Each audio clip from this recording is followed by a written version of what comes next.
Subscribe करिए हमारे channel target UP TET CTET को और बेल आइकन को दबाइए। हेलो दोस्तों, मैं आनंद स्वागत करता हूं आप सभी का आपके अपने channel target UP TET CTET में। दोस्तों, आज आपके डीएलएड सेकेंड सेमेस्टर के जो गणित विषय का पेपर हुआ है उसका संपूर्ण हल हम इस वीडियो में देखने वाले हैं। एक एक बहुविकल्पी, अतिलघुत्तरीय और लघुत्तरीय प्रश्न सभी मैं आपको बताने वाला हूं। तो चलिए दोस्तों, हम स्टार्ट करते हैं। देखिए, पहला प्रश्न आया था, एक त्रिभुज की भुजाएं 3 सेंटीमीटर, 5 सेंटीमीटर और 8 सेंटीमीटर हैं तो त्रिभुज होगा। यही सेम क्वेश्चन दोस्तों मैंने आपको सॉल्व कराया था और आपको मैंने बताया था कि कोई भी त्रिभुज तभी बनता है जब उसमें जो बड़ी भुजा है उसका जो मान है वह बाकी दो भुजाओं के योग से छोटी हो। मतलब कि यहाँ पे जो बड़ी भुजा है 8 सेंटीमीटर और जो दो छोटी भुजाएं हैं 3 सेंटीमीटर की और 5 सेंटीमीटर की, तो बड़ी भुजा का जो मान है मतलब 8 का मान बाकी दोनों भुजाओं के योग से छोटा होना चाहिए। ठीक है, तो आप यहाँ पे देख पा रहे हैं कि दोनों छोटी भुजाओं का योग 8 है और यह भी बड़ी भुजा भी 8 है, मतलब कि दोनों आपस में बराबर हैं, जबकि होना क्या चाहिए, छोटा त्रिभुज होने के लिए। तो यहाँ पे दोस्तों इसीलिए आप कह सकते हैं कि यह त्रिभुज जो है वह संभव नहीं है, क्योंकि ये जो रूल है त्रिभुज बनने का वह फॉलो नहीं हो रहा है। ठीक है, अब इसके बाद देखते हैं प्रश्न संख्या 2। निम्नलिखित संख्याओं में से प्राकृतिक संख्या है। प्राकृतिक संख्याएं क्या होती है दोस्तों? गिनती की संख्याएं 1 2 3 4 5। तो यहाँ पे पूछा है निम्नलिखित संख्याओं में से प्राकृतिक संख्या है, तो कौन सी है? ऑप्शन 1 2। अब देखिए प्रश्न संख्या 3 है, निम्नलिखित में से कौन सी परिमेय संख्या नहीं है? 22/7, पाई, 0.69 या 5/कर्णी में 16। तो यहाँ पे दोस्तों जो परिमेय संख्या नहीं है वह पाई परिमेय संख्या नहीं है, क्योंकि पाई की जो वैल्यू होती है दोस्तों उसको हम p/q के रूप में व्यक्त नहीं कर सकते हैं, इसीलिए यहाँ पे ऑप्शन 2 पाई सही होगा। ठीक है, अब देखिए प्रश्न संख्या 4 है, निम्नलिखित में से सर्वसमिका है। दोस्तों लास्ट में मैंने आपकी तैयारी के लिए पूरे सिलेबस का, गणित के पूरे सिलेबस का एक वीडियो बनाया था और एक वीडियो इंपॉर्टेंट क्वेश्चंस का बनाया था। सभी प्रश्न इन्हीं दो वीडियोस से आए हैं। अगर आपने पूरा सिलेबस का वीडियो देखा होगा तब भी आपके लिए काफी रहा होगा। तो अब देखिए इसमें क्या कहा गया है, इसमें पूछ रहा है कि सर्वसमिका कौन सी है। तो दोस्तों मैंने आपको बताया था कि x के प्रत्येक मान के लिए अगर बायां पक्ष और दायां पक्ष आपस में बराबर हो रहे हैं तो वह सर्वसमिका होती है, तो इसलिए ऑप्शन 2 जो है वह सही हो जाएगा। अब इसके बाद देखिए ये भी कराया हुआ प्रश्न है, आपको याद होगा 2 के घाते x-1 बराबर 8। यही क्वेश्चन दोस्तों हमने सॉल्व किया था, यह पुराने वर्षों में पूछा हुआ प्रश्न है, आपको याद होगा। तो इसी प्रकार इसको आपको सॉल्व कर लेना है। ठीक है, 3 के घाते x-2 बराबर 81 है। 81 को आप क्या लिख सकते हैं? 81 को 3 के घात में अगर आप लिखना चाहें तो कितना लिख सकते हैं दोस्तों? 3 त्रिक 9, 9 त्रिक 27 और 27 त्रिक 81 होता है, मतलब कि 3 का 4 बार गुणा, यानी कि 3 के घाते 4 लिख सकते हैं। और यहां से देखिए आधार समान है, 3 है दोनों में और बराबर का चिन्ह है, तो जो घातें हो जाएंगी वह भी बराबर हो जाएंगी, यानी कि x-2 बराबर 4 हो जाएगा और x का मान कितना आ जाएगा? 2। तो पहला ऑप्शन जो है 2 वह बिल्कुल सही हो जाएगा। तो दोस्तों उम्मीद करता हूं कि कम से कम 5 ये क्वेश्चन तो आप में से किसी के भी गलत नहीं होंगे जो मेरी वीडियो देख करके गया होगा। ठीक है, अब देखिए इसके बाद आगे देखते हैं अतिलघुत्तरीय प्रश्नों में। देखिए प्रश्न संख्या 6 है, x² - 7x + 6 = 0 को हल कीजिए। तो देखिए यहाँ पे दोस्तों किस प्रकार करते हैं मैंने आपको बता रखा है। हम लोग क्या करते हैं, x² का जो कोफिशिएंट है, x² का जो गुणांक है उसको गुणा करते हैं कांस्टेंट जो अचर है, इन दोनों के गुणा को दोस्तों, यानी कि इन दोनों का गुणा करेंगे 6। अब धन 6 आ गया है, अब इसको हम लोग इस प्रकार, जो x का मल्टीपल है उसको इस प्रकार तोड़ते हैं, ऋण 7 को इस प्रकार तोड़ते हैं कि इसको दो पदों में इस प्रकार तोड़ते हैं दोस्तों कि गुणा जो है वह धन 6 आए और जोड़ जो है वह ऋण 7 आए। तो आप यहाँ पे ऋण 6 और ऋण 1 में इसको तोड़ सकते हैं, तो गुणा जो आएगा वह धन 6 आएगा और जोड़ जो आएगा वह ऋण 7 आएगा। ठीक है, तो इसलिए ऋण 7x को हम लोग क्या लिख सकते हैं, ऋण 6x और ऋण x। ठीक, तो इस प्रकार से इसको यहाँ पे लिख सकते हैं, x² - 6x - x + 6 = 0, इसको इतना लिख लेंगे। इसके बाद यहाँ देखिए आप x कॉमन मिल रहा है तो x कॉमन ले लीजिए पहले दो पदों में, x कॉमन आएगा तो x स्क्वायर की जगह x बचेगा और -6x की जगह -6 बचेगा। ठीक है, अब यहाँ पे देखिए आपको कुछ कॉमन नहीं दिख रहा होगा, -1 कॉमन ले लीजिए तो ब्रैकेट में क्या बचेगा, x -6। अब आप देख रहे हैं कि x -6 और x -6 दोनों जगह आ रहा है तो x -6 कॉमन हो जाएगा और यहाँ पे बचा है x दोस्तों और यहाँ पे बचा है -1, तो यहाँ पे कॉमन हो जाएगा x -1। ठीक है, तो आप यहाँ पे देख पा रहे हैं x -6 एक ब्रैकेट में और दूसरे ब्रैकेट में x -1 इक्वल्स टू 0 आपको मिल गया। अब आप चाहें तो x का मान भी यहाँ से लिख सकते हैं, x -6 बराबर 0 लिख सकते हैं आप, x बराबर 6 लिख सकते हैं। इसी प्रकार x -1 इक्वल्स टू 0 लिख सकते हैं, इसको इधर नीचे भेज देंगे भाग में। ठीक है, और x बराबर 1 लिख सकते हैं, तो x का मान 1 और 6 भी आप निकाल के बता सकते हैं। इसके बाद देखिए प्रश्न संख्या 7 है, 5 पुस्तकों का मूल्य 7 पुस्तकों के मूल्य से 14 रुपए कम है, एक पुस्तक का मूल्य ज्ञात कीजिए। तो दोस्तों मैंने आपको बताया था समीकरण किस प्रकार हम लोग बनाते हैं। तो एक पुस्तक का मूल्य हम लोग x रुपए मान लेंगे, माना एक पुस्तक का मूल्य x रुपए है तो 5 पुस्तक का मूल्य कितना होगा 5x और 7 पुस्तक का मूल्य कितना होगा 7x। अब देखिए प्रश्न में दोस्तों कहा है कि जो 5 पुस्तकों का मूल्य है वह बराबर है 7 पुस्तकों के मूल्य से 14 रुपए कम। तो हम लोग लिखेंगे प्रश्नानुसार 5x बराबर 7x माइनस 14। यही प्रश्न में कहा है कि 5 पुस्तकों का जो मूल्य है वह 7 पुस्तकों के मूल्य से 14 कम है। ठीक है, तो अब इस 5x को भी इधर ले आते हैं। ठीक, तो इधर 0 बच जाएगा और इधर हो जाएगा 7x माइनस 14 और प्लस 5x इधर आएगा -5x हो जाएगा इक्वल्स टू 0 लिख सकते हैं। अब 7x में से 5x घट जाएगा तो बच जाएगा 2x और इधर ऋण 14 है बराबर किधर भेज देंगे तो धन 14 हो जाएगा और x की वैल्यू जो हमें मिल जाएगी वह 7 मिल जाएगी। मतलब एक पुस्तक का मूल्य कितना है 7 रुपए है। ठीक है, अब इसके बाद देखिए प्रश्न संख्या 8 दिया था a + 1/a = 3, तो a square plus 1/a square का मान ज्ञात कीजिए। यह भी कराया हुआ प्रश्न आया है दोस्तों, देख रहे हैं आप सभी कराए हुए प्रश्न ही हमें मिल रहे हैं। जो मैंने आपको लास्ट वीडियो में ऐसे एग्जाम्पल सॉल्व कराया था कि ऐसे प्रश्न आते हैं और ऐसा प्रश्न आएगा, मैंने आप लोग को बताया था जिसमें मैंने पूरा सिलेबस कवर किया था उसी वीडियो में।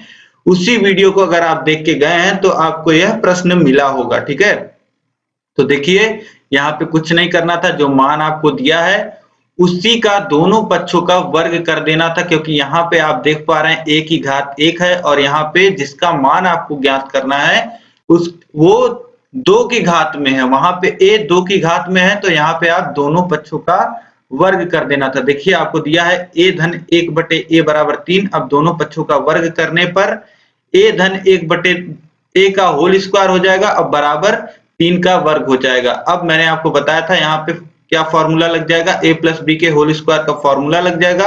तो देखिए a की जगह a है और प्लस b की जगह क्या है 1/a, तो a square plus b square यानी 1/a का स्क्वायर फिर प्लस 2ab यानी कि 2 × a × 1/a। अब a से a कैंसिल हो जाएगा और बराबर कितना आ जाएगा 3 का वर्ग 9। ठीक, अब यहाँ पे हम लिख सकते हैं a square plus 1/a square plus 2 = 9 और इस प्लस 2 को इधर भेज देंगे तो 9 में से घट जाएगा ये -2 यहाँ हो जाएगा आके, तो इधर बच जाएगा 7 और इधर जो आपको वैल्यू निकालनी थी वही वैल्यू इधर आप देख पा रहे होंगे बाएं पक्ष में। तो a square plus 1/a square का मान कितना हो जाएगा 7। ठीक, अब इसके बाद अगला प्रश्न देखिए दोस्तों, प्रश्न संख्या 9 है, एक बगीचे में 2025 पौधे लगे हैं, प्रत्येक पंक्ति में उतने ही पौधे लगे हैं जितने बगीचे में कुल पंक्तियां हैं, प्रत्येक पंक्ति में कुल कितने पौधे लगे हैं। अब दोस्तों यहाँ प्रश्न में आपसे कह रहा है कि एक बगीचा है जिसमें 2025 पौधे लगे हुए हैं और एक पंक्ति में उतने ही पौधे लगाए गए हैं जितनी टोटल पंक्तियां हैं। ठीक है, तो आपसे पूछ रहा है कि प्रत्येक पंक्ति में कुल कितने पौधे लगाए गए हैं। तो सबसे पहले हम यही मान लेते हैं कि एक पंक्ति में x पौधे लगाए गए हैं। अब प्रश्न में दोस्तों कह रहा है कि जितने पौधे एक पंक्ति में लगे हैं उतनी ही पंक्तियां भी हैं, ठीक है। तो अगर आप x मानते हैं एक पंक्ति में पौधों की संख्या, तो आपको पंक्तियों की भी संख्या कितनी मिल जाएगी, x, ठीक है। तो अब अगर आपको कुल पौधों की संख्या निकालनी हो दोस्तों, तो आप क्या करेंगे, एक पंक्ति में जितने पौधे हैं गुणे जितनी पंक्तियां हैं, यानी कि x गुणे x हो जाएगा। और कुल पौधों की संख्या आपको यहाँ पे देखिए बगीचे में दी गई है 2025, ठीक है। तो 2025 बराबर हो जाएगा x स्क्वायर और x बराबर हो जाएगा करनी में 2025, और x की वैल्यू कितनी मिल जाएगी, करनी में 225 कितना होता है, 45। तो यहाँ पे आपको पता चल जाएगा कि एक पंक्ति में 45 पौधे लगे हुए हैं, ठीक है। यही आपको निकालना था। प्रश्न संख्या 10 है दोस्तों, एक पुस्तक का मूल्य 5x square plus 2x plus 1 है, इस प्रकार की 2x प्लस 5 पुस्तकों का मूल्य ज्ञात कीजिए। तो ये भी कराया हुआ क्वेश्चन है दोस्तों। देखिए सभी क्वेश्चंस वही पूछे जा रहे हैं जो मैंने आपको करा रखे हैं। तो देखिए यहाँ पे कुछ नहीं करना है आपको, सभी पुस्तकों का मूल्य निकालने के लिए जो एक पुस्तक का मूल्य है वह आप जितनी पुस्तकों का मूल्य आपको ज्ञात करना है उसमें आपको गुणा कर देना है। तो 5x square plus 2x plus 1 का गुणा हो जाएगा 2x प्लस 5 में, यानी कि यहाँ पे आप देखिए 5x square plus 2x plus 1 का गुणा कर लेंगे हम लोग 2x प्लस 5 में। तो देखिए इसका जो पहला व्यंजक है इसके पहले पद का गुणा इसके दोनों पदों में होगा, ठीक है। तो 5x square into 2x plus 5 लिखेंगे। फिर देखिए दूसरा पद जो है पहले व्यंजक का प्लस 2x, इसका मल्टीप्लाई होगा इस दूसरे पूरे व्यंजक में, यानी कि धन 2x इंटू 2x प्लस 5। फिर यहाँ देखिए प्लस 1 का मल्टीप्लाई होगा इन दोनों में, तो प्लस 1 इंटू 2x प्लस 5। अब इसको दोस्तों हम लोग मल्टीप्लाई कर लेते हैं, ब्रैकेट खोल लेते हैं। तो 5x स्क्वायर का मल्टीप्लाई होगा 2x प्लस 5 में, तो ये हो जाएगा 10x cube plus 25x square. फिर प्लस 2x का मल्टीप्लाई होगा 2x प्लस 5 में, तो ये हो जाएगा 4x स्क्वायर प्लस 10x। फिर प्लस 1 का मल्टीप्लाई होगा तो ये हो जाएगा 2x प्लस 5। अब देखिए यहाँ पे 10x क्यूब है, x क्यूब का और कोई पद है, यहाँ पे x क्यूब का और कोई पद नहीं है, तो ये हो जाएगा 10x cube plus 25x square. यहाँ पे आ रहा है x स्क्वायर का और कोई पद है, हाँ यहाँ पे 4x स्क्वायर है, तो ये जुड़ जाएगा इसमें। तो यहाँ पे हो जाएगा दोस्तों 29x स्क्वायर। फिर इसके बाद देखिए यहाँ पे 10x आ रहा है और x का कोई और पद है, यहाँ पे x का कोई और पद है, यहाँ पे 2x है, तो 10x प्लस 2x कितना हो जाएगा 12x, और यहाँ पे प्लस 5 बच गया है तो यहाँ प्लस 5। तो ये हो जाएगा दोस्तों हमारा आंसर, ठीक है। जो 2x पुस्तकों का मूल्य आ जाएगा वह आ जाएगा 10x cube plus 9x square plus 12x plus 5।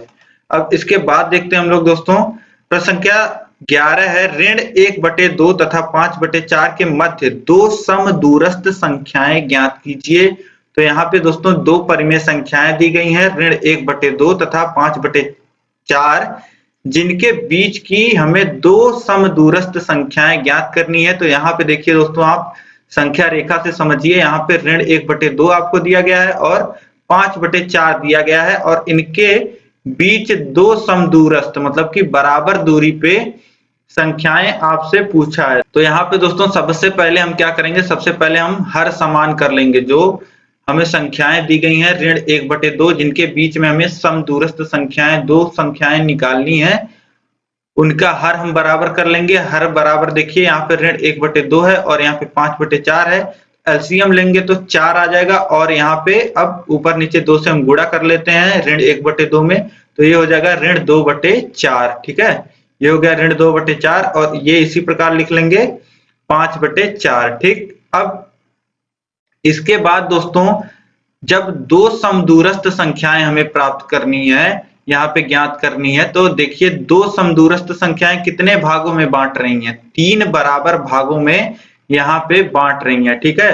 तो दो समदूरस्थ संख्या 3 भाग में बांट रही है, इसीलिए हम लोग क्या करेंगे, जो यहाँ पे संख्याएं हैं जो अभी हमने हर बराबर किया है, इनमें हम लोग ऊपर नीचे 3 से गुणा कर लेंगे। तो ऋण 2/4 में ऊपर नीचे 3 से गुणा करेंगे तो ये हो जाएगा ऋण 6/12, और 5/4 में 3 से ऊपर नीचे गुणा करेंगे तो ये हो जाएगा 15/12, ठीक है। अब यहाँ पे दोस्तों हम देखेंगे कि दोनों के अंश में कितना डिफरेंस है, ताकि हम लोग दो संख्याएं जो हैं वह प्राप्त कर सकें जो हमें निकालनी है। ठीक है, तो अंश का अंतर हम देख लेते हैं।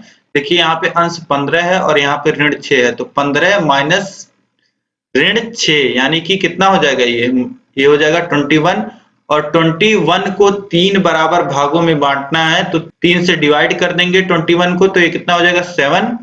ठीक है, तो अब हमें ये 7 मिल गया। अब इस 7 से दोस्तों देखिए किस प्रकार हम लोग ज्ञात करेंगे संख्याओं को। अब यहाँ पे हर बराबर करने के बाद और 3 से ऊपर नीचे गुणा करने के बाद दोस्तों हमें संख्या कितनी मिल गई, जो संख्या हम ऋण 1/2 लेकर के चले थे वह संख्या अब कितनी हो गई है, वह संख्या हो गई है ऋण 6/12। ठीक है, अब इसी ऋण 6/12 में ये 7 हम जोड़ देंगे। ठीक है, तो ऋण 6/12 में अंश में 7 हम जोड़ देंगे तो हमें कितना मिल जाएगा, 1/12। अब यहाँ पे जो पहली समदूरस्थ संख्या है वह मिल जाएगी 1/12, और फिर इसी 1/12 में हम अंश में 7 जोड़ देंगे तो हमें संख्या मिल जाएगी 8/12, या इसे 2/3 भी आप लिख सकते हैं। तो 8/12 दूसरी समदूरस्थ संख्या हमें मिल जाएगी। तो यही दोनों का मान दोस्तों हमें निकालना था। ठीक है, तो 1/12 और 8/12, या आप 2/3 भी लिख सकते हैं इसे। ठीक है,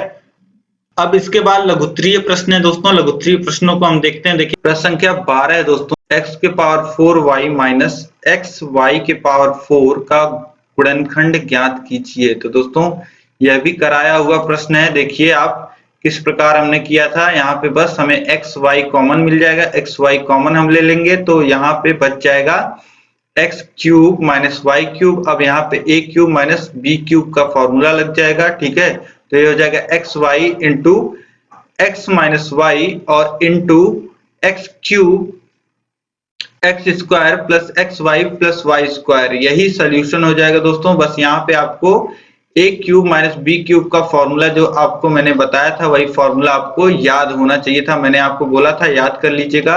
अब इसके बाद देखिए प्रश्न संख्या 13 है, एक वर्गाकार मैदान की एक भुजा 28 मीटर लंबी है। यदि मैदान के अंदर चारों ओर 2 मीटर चौड़ा रास्ता पैदल चलने वालों के लिए छोड़ा गया है तो शेष मैदान का क्षेत्रफल ज्ञात कीजिए।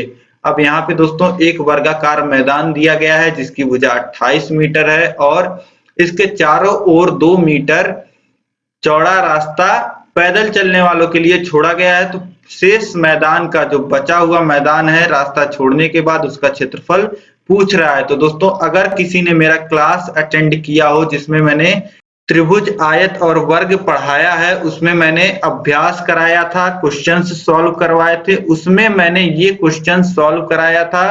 और जो मैंने पूरा सिलेबस का वीडियो बनाया उसमें भी मैंने ऐसा प्रश्न कराया था, लेकिन उसमें जो सड़क थी वह मैदान के बीचों बीच थी, तो इसे भी आप बहुत ही आसानी से सॉल्व कर सकते थे। तो देखिए किस प्रकार इसको सॉल्व करेंगे। एक वर्गाकार मैदान की भुजा आपको कितना दिया गया है, 28 मीटर दिया गया है दोस्तों। ठीक है, 28 मीटर दिया गया है। उसके बाद 2 मीटर चौड़ा रास्ता छोड़ दिया गया है। ठीक है, 2 मीटर चौड़ा रास्ता जब हम लोग छोड़ देंगे दोस्तों तो 2 मीटर इधर छोड़ेंगे, 2 मीटर इधर छोड़ेंगे, तो अब ये कितना हो जाएगा, ये 24 मीटर हो जाएगा। और इसी तरीके से इसे आप देखेंगे तो ये भी 24 मीटर हो जाएगा और ये भी 24 मीटर हो जाएगा। ठीक है, तो अंदर भी आप देखेंगे कि एक वर्ग बन रहा है जिसकी भुजा 24 मीटर है और यही जो वर्ग है यही शेष क्षेत्रफल है दोस्तों मैदान का। ठीक है, तो इसका क्षेत्रफल निकालने के लिए आप क्या करेंगे, इसके भुजा का वर्ग यानी कि 24 का वर्ग यानी कि 24 गुणे 24 और 24 गुणे 24 करेंगे तो 576 वर्ग मीटर या मीटर स्क्वायर जिसे आप लिखते हैं, यह आपको उत्तर मिल जाएगा। ठीक है, अब इसके बाद देखते हैं हम लोग प्रश्न संख्या 14 है, दो समरूप त्रिभुज के परिमाप क्रमशः 40 सेंटीमीटर तथा 50 सेंटीमीटर है। पहले और दूसरे त्रिभुज के क्षेत्रफल का अनुपात ज्ञात कीजिए। अब यह दोस्तों थोड़ा सा ट्रिकी क्वेश्चन है। एक स्टेप मैंने आपको इसमें बताया था और एक स्टेप आपको खुद से इसमें करना था, अगर आप लोग कर पाए हो तो। देखिए अब यहाँ पे दोस्तों प्रश्न में आपको दो समरूप त्रिभुज दिए गए हैं जिनका जो परिमाप है वह क्रमशः 40 और 50 सेंटीमीटर है और पहले और दूसरे त्रिभुज के क्षेत्रफल का अनुपात आपसे पूछ रहा है। तो देखिए किस प्रकार हम लोग निकालेंगे। अब हम लोग मान लेते हैं कि त्रिभुज एबीसी है एक और दूसरा त्रिभुज पीक्यूआर है, ठीक है। यही दोनों त्रिभुज आपको समरूप यहाँ पे दिए गए हैं। त्रिभुज एबीसी समरूप है त्रिभुज पीक्यूआर के। तो दोस्तों समरूप त्रिभुज मैंने आपको अभी पिछले ही वीडियो में, जिसमें मैंने पूरा सिलेबस कवर किया था, उसमें बताया था कि अगर दो त्रिभुज आपस में समरूप हैं तो उनके संगत भुजाओं का जो अनुपात होता है वह बराबर होता है, यानी कि AB बाई PQ बराबर होता है BC बाई QR और AC बाई PR के, ठीक है। तो यह संगत भुजाओं का अनुपात बराबर होता है। तो यहाँ पे हम संगत भुजाओं का अनुपात बराबर दिखा देंगे, ठीक है। और इसे अनुपात को हम लोग मान लेते हैं कि यह अनुपात कितना है, x का अनुपात है, मान लिया, ठीक। अब AB बराबर दोस्तों हम कितना लिख सकते हैं, AB बराबर हम लोग लिख सकते हैं, यह PQ उधर जाएगा तो x में गुणा हो जाएगा, यानी कि AB बराबर हम लोग कितना लिख सकते हैं, x इंटू PQ लिख सकते हैं, ठीक है। इसी प्रकार BC बराबर कितना लिख सकते हैं, x इंटू QR और AC बराबर कितना लिख सकते हैं, x इंटू PR, ठीक। तो इतना आप लिख लेंगे। अब इसके बाद दोस्तों आपको परिमाप दिया गया है त्रिभुज का। तो देखिए AB धन BC धन AC, मतलब कि त्रिभुज ABC में तीनों भुजाओं का योग त्रिभुज ABC का परिमाप आपको 40 दिया गया है और त्रिभुज PQR में तीनों भुजाओं का योग त्रिभुज PQR का परिमाप आपको 50 दिया गया है, ठीक है। तो आप AB plus BC plus AC यहाँ से 40 इस प्रकार लिख लीजिए। अब AB का मान दोस्तों यहां से आप रख दीजिए। AB का मान कितना है, x इंटू PQ, ठीक। तो x इंटू PQ लिख लेंगे AB को, और इसी प्रकार BC को कितना लिख लेंगे, x इंटू QR और AC को x इंटू PR, ठीक। तो यहाँ पे इस प्रकार x आपको कॉमन मिल जाएगा और ब्रैकेट में PQ plus QR plus PR बराबर 40 आपको मिल जाएगा। और यहाँ पे दोस्तों आप देख पा रहे हैं PQ plus QR plus PR की वैल्यू कितनी है, त्रिभुज PQR का परिमाप 50, ठीक है। तो इसकी वैल्यू आप यहाँ 50 रख लीजिए और बराबर 40 हो जाएगा, और x बराबर इस 50 को इधर भेज दीजिए बराबर के, तो भाग में हो जाएगा, यानी कि 40/50, यानी कि 4/5, 0 0 कट जाएगा, तो x की वैल्यू 4/5 आ गई, ठीक है। और ये 4/5 किसके बराबर है, इस x के बराबर, यानी कि x बराबर किसके है, AB बाई PQ के। तो हम लोग 4/5 बराबर AB बाई PQ लिख सकते हैं। और समरूप त्रिभुज में दोस्तों जो भुजाओं के अनुपात का वर्ग होता है वह बराबर होता है दोनों त्रिभुजों के क्षेत्रफल के अनुपात के, ठीक है। तो यहाँ पे आप लिख सकते हैं AB बाई PQ का जो वर्ग होगा वह बराबर होगा त्रिभुज ABC के क्षेत्रफल बटे त्रिभुज PQR के क्षेत्रफल के, ठीक है। तो AB बाई PQ की वैल्यू दोस्तों यहाँ पे आपको पता है 4/5 है, तो 4/5 का स्क्वायर कितना हो जाएगा, 16/25। तो दोनों त्रिभुजों के क्षेत्रफल का अनुपात आपको यहाँ पे मिल गया 16/25, ठीक है। तो यहाँ पे देखिए आप, यही आपसे पूछ रहा था दोस्तों, पहले और दूसरे त्रिभुजों के क्षेत्रफल का अनुपात ज्ञात कीजिए, तो कितना हो जाएगा 16/25। अब देखिए दोस्तों अगला प्रश्न हम लोग देखते हैं।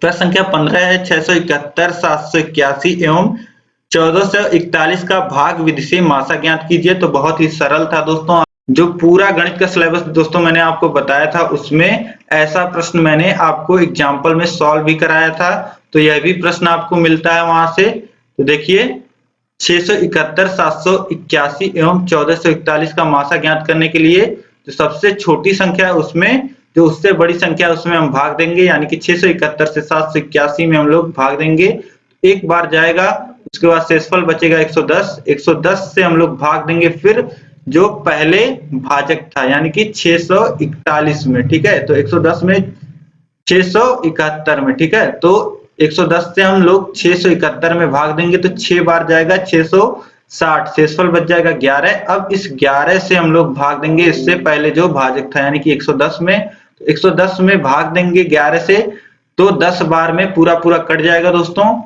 यानी कि यहाँ पे आपको जो मासा मिल गया वह 11 मिल गया। अब तीसरी संख्या बच रही है, तो 11 और 1441 का हम मासा ज्ञात कर लेंगे। तो 11 से 1441 में हम भाग देंगे तो देखिए 131 बार में पूरा यह कट जाएगा, तो मासा जो हो जाएगा दोस्तों तीनों संख्याओं का वह कितना आ जाएगा, 11 आ जाएगा। ठीक है, तो इस प्रकार दोस्तों सही होगा आपका, मैं उम्मीद करता हूं। इसके बाद हम लोग देखते हैं प्रश्न संख्या 16 है। यह तो दोस्तों मैंने आपको माध्यिका का सूत्र लिखवाया ही था, जो नोट्स मैंने बनवाए थे। मैंने आपको नोट्स का पीडीएफ भी बिल्कुल फ्री में शेयर किया था दोस्तों, कि आप लोग अच्छे से पढ़ के जाएं। 24 पेज का लगभग नोट्स मैंने बनाया था, उसमें यह सभी प्रश्न मैंने आपको सॉल्व करवाए थे जो पूछे गए हैं। यहाँ पे देखिए माध्यिका पे प्रश्न पूछा है, और यहाँ पे देखिए कितनी संख्याएं दी गई हैं। यहाँ पे 4 4 8 1 9 संख्या दी गई है, मतलब विषम संख्याओं की माध्यिका आपसे पूछा है। तो विषम संख्याओं के माध्यिका का सूत्र दोस्तों आपको पता ही है, n धन बटे 2वां पद होता है। तो यहाँ पे आपको कुछ नहीं करना था दोस्तों, यहाँ पे जो भी संख्याएं आपको दी गई हैं उनको एक क्रम में आप लिख लेते, और पदों की संख्या कितनी है, देखिए 9 है, तो माध्यिका बराबर n धन 1 बटे 2वां पद होता है। तो n मतलब पदों की संख्या यहाँ कितनी है, 9 है, तो 9 धन बटे 2वां पद यानी कि 5वां पद। अब 5वां पद यहाँ पे क्या है दोस्तों, क्रम से जहां आपने लगाया है उन्हीं संख्याओं में गिनिएगा। तो ये देखिए 1 2 3 4 5, 5वें स्थान पे यहाँ पे दोस्तों क्या आ रहा है, 10 आ रहा है। ठीक है, तो यहाँ पे माध्यिका क्या हो जाएगा, 10, तो उत्तर होगा 10। इसके बाद देखिए दोस्तों प्रश्न संख्या 17 है। एक आयत की लंबाई उसके चौड़ाई से 5 सेंटीमीटर अधिक है, यदि उसका परिमाप 26 सेंटीमीटर हो तो आयत की लंबाई ज्ञात कीजिए। तो दोस्तों यहाँ पे देखिए किस प्रकार हम सॉल्व करेंगे। आयत की चौड़ाई हम लोग मान लेते हैं x, ठीक है, तो लंबाई क्या है, चौड़ाई से 5 अधिक है, तो लंबाई कितनी हो जाएगी, x धन 5 हो जाएगी। अब आयत के परिमाप का सूत्र दोस्तों आपको पता होगा, 2 गुणे ब्रैकेट में लंबाई धन चौड़ाई होता है, आयत का परिमाप 26 दिया गया है, बराबर हो जाएगा 2 ब्रैकेट में x धन 5 लंबाई की जगह हो जाएगा और चौड़ाई की जगह हो जाएगा धन x। ठीक, तो अब देखिए यहाँ 2 जो है इधर आ जाएगा, भाग में हो जाएगा, 26 बटे 2 बराबर 2x, x जुड़ेंगे 2x धन 5। ठीक, तो 2x धन 5 बराबर 26 में 2 का भाग जाएगा 13 हो जाएगा। अब यहाँ ये 5 13 में से घट जाएगा तो यहाँ बच जाएगा 8, और ये जो 2 है इसका भाग यहाँ हो जाएगा, तो x बराबर 4 मिल जाएगा, यानी कि चौड़ाई जो आपको मिल जाएगी वह 4 मिल जाएगी, और लंबाई चौड़ाई धन 5 यानी कि 9 सेंटीमीटर आपको लंबाई मिल जाएगी दोस्तों। ठीक है, इसके बाद देखिए अंतिम प्रश्न है, निम्न आंकड़ों के लिए 5 का वर्ग अंतराल लेकर के बारंबारता सारणी बनाइए। अब दोस्तों पिछले ही वीडियो में मैंने आपको बताया था कि जब आंकड़े बहुत ज्यादा हो जाते हैं तो हम लोग वर्ग अंतराल ले लेते हैं, ठीक है, और वर्ग अंतराल पे बारंबारता सारणी बना लेते हैं। ठीक है, तो यहाँ पे 5 का वर्ग अंतराल लेके बारंबारता सारणी बनानी है, तो चलिए देख लेते हैं। सबसे पहले हम क्रम में संख्याओं को लगा लेंगे, तो संख्याएं हो जाएंगी 2 4 8 11 16 20 25 28 30 40 और 48, ये संख्याएं हो जाएंगी। और देखिए 2 सबसे छोटी संख्या है, 48 सबसे बड़ी संख्या है, तो हम लोग 0 से शुरू करेंगे, तो 0 से 5 एक वर्ग अंतराल, फिर 5 से 10, 10 से 15, इसी प्रकार 45 से 50 तक वर्ग अंतराल हमारा हो जाएगा। अब हमें देख लेना है कि 0 से 5 के बीच में कौन सी संख्याएं आ रही हैं दोस्तों। तो 0 से 5 के बीच में 2 संख्याएं आ रही हैं, 2 और 4, तो बारंबारता यहाँ पे कितनी हो जाएगी, 2 हो जाएगी। ठीक, इसी प्रकार दोस्तों 5 से 10 के बीच में देखेंगे तो एक संख्या 8 आ रही है, तो बारंबारता यहाँ पे 1 हो जाएगी। फिर 10 से 15 में देखेंगे हम लोग, तो 15 के बीच में एक संख्या केवल आ रही है 11, तो यहाँ पे आप बारंबारता 1 लिखिएगा। ठीक, तो ये हो जाएगा 1। अब इसके बाद देखिए 10 से 15, 10 से 20 के बीच में एक संख्या कितनी आ रही है, 16। ठीक, तो यहाँ पे बारंबारता 1 हो जाएगा। ठीक, अब 20 दोस्तों आप यहाँ पे सोच रहे होंगे 20 किस में हम लिखें, तो आप चाहे इसमें 20 को लिख लीजिए, चाहे 20 से 25 में 20 को लिख लीजिए। ठीक है, लेकिन आप किसी एक में ही गिनती करेंगे। ठीक है, किसी एक में गिनती करके आप बना देंगे सारणी, तो आपकी सारणी सही होगी। ठीक है, ज्यादा कंफ्यूज होने की जरूरत नहीं है। अगर इस यहाँ पे आप 5 गिनना स्टार्ट, इसमें 5 गिनना स्टार्ट कर रहे हैं, तो यहाँ से आप 6 से गिनना स्टार्ट करेंगे। ठीक, और इसी प्रकार 10 को इसमें गिनेंगे, ठीक। और इसी प्रकार फिर यहाँ पे 10 आप नहीं गिनेंगे, यहाँ पे आप 11 से 15 तक गिनेंगे, ठीक। समझ गए होंगे आप। तो इस प्रकार अब आगे देखेंगे हम लोग 25 से 30 के बीच में कितनी संख्याएं आ रही हैं। तो 25 आ रहा है और 28 आ रहा है, ठीक। तो यहाँ पे बारंबारता कितना हो जाएगा, 2 हो जाएगा। और इसके बाद हम लोग देखेंगे 30 से 35 के बीच में, तो 30 आ रहा है तो बारंबारता 1 हो जाएगा। इसके बाद देखिए 35 से 40 के बीच में कोई संख्या नहीं है तो बारंबारता 0। फिर 40 से 50 के बीच में देखेंगे तो एक संख्या है 40 तो बारंबारता 1। और इसके बाद 45 से 50 के बीच में देखेंगे तो एक संख्या है 48 तो बारंबारता 1। तो इस प्रकार दोस्तों बस यही सारणी आपको बना देना था, इसी के 2 नंबर आपको मिल जाते। अब दोस्तों यहाँ पे पूरा पेपर सॉल्व करा दिया और लगभग सभी क्वेश्चंस दोस्तों मेरे पढ़ाए हुए आपको मिल गए होंगे। प्रश्न पत्र में आपका पेपर बहुत ही अच्छा गया होगा, मुझे पूरी उम्मीद है। आप लोग कमेंट करके बताइए कि आपका पेपर कैसा गया है। और जो लोग वीडियो देख करके गए थे मेरी पूरे सिलेबस की, वो लोग कमेंट करके बताइए कि हाँ हमारे क्वेश्चंस वहीं से आए थे, ठीक है। अब दोस्तों सभी क्वेश्चन पेपर जितने भी आप लोग के हुए हैं, सभी क्वेश्चन पेपर हमने हल करा दिए हैं और सभी क्वेश्चन पेपर का एक प्लेलिस्ट बना दिया है। यहाँ ऊपर आई बटन में आपको उस प्लेलिस्ट की लिंक मिल जाएगी, वहां पे आपको 7 प्रश्न पत्र का हल मिल जाएगा, ठीक है। तो आप सभी अपने प्रश्न पत्रों को मिला सकते हैं वहां पे। आपके जो भी पेपर अभी बचे हैं इंग्लिश और हिंदी, वह भी आप हमारे चैनल से बहुत ही अच्छे तरीके से पढ़ सकते हैं। डिस्क्रिप्शन में लिंक दिया है और यहीं पे आई बटन में भी आपको लिंक मिल जाएगा दोस्तों। वहां पे जाकर के आप सभी वीडियोस को बहुत ही आसानी से कभी भी देख सकते हैं और अपनी तैयारी को बहुत ही बेहतर बना सकते हैं। और जिस प्रकार दोस्तों मैंने एक वीडियो में पूरा सिलेबस कवर किया था, इसी तरीके से आपके हिंदी और इंग्लिश विषय दोनों विषय की वीडियो बनाई गई है, तो वो दोनों वीडियोस आप जरूर देख लीजिएगा। उसके भी प्लेलिस्ट मैंने एक बना दी है, उस प्लेलिस्ट का लिंक आपको मिल जाएगा। उसमें आपको इंग्लिश और हिंदी दोनों विषयों के जो महत्वपूर्ण वीडियोस हैं, फुल सिलेबस की मास्टर क्लास जो है वह भी आपको मिल जाएगी। अब दोस्तों यह वीडियो आपको पसंद आई तो वीडियो को लाइक कर दीजिए, अपने दोस्तों में अधिक से अधिक शेयर करिए इस वीडियो को, ताकि सभी को सही सटीक एकदम हल मिल सके क्वेश्चन पेपर का, ठीक है। तो सभी ग्रुपों में सभी जगह इस वीडियो को आप शेयर कर दीजिए। आपने चैनल को अभी तक दोस्तों सब्सक्राइब नहीं किया हुआ है तो सब्सक्राइब करके बगल में बेल आइकन होगा, उस पे आप क्लिक कर लीजिए ताकि कोई भी वीडियोस आपसे मिस ना हो। ऐसी ही महत्वपूर्ण वीडियोस आपको मिलती रहें भविष्य में भी। अब इस वीडियो में दोस्तों अंत तक बने रहने के लिए आप सभी लोग का बहुत बहुत धन्यवाद। मिलते हैं नेक्स्ट वीडियो में। जय हिंद।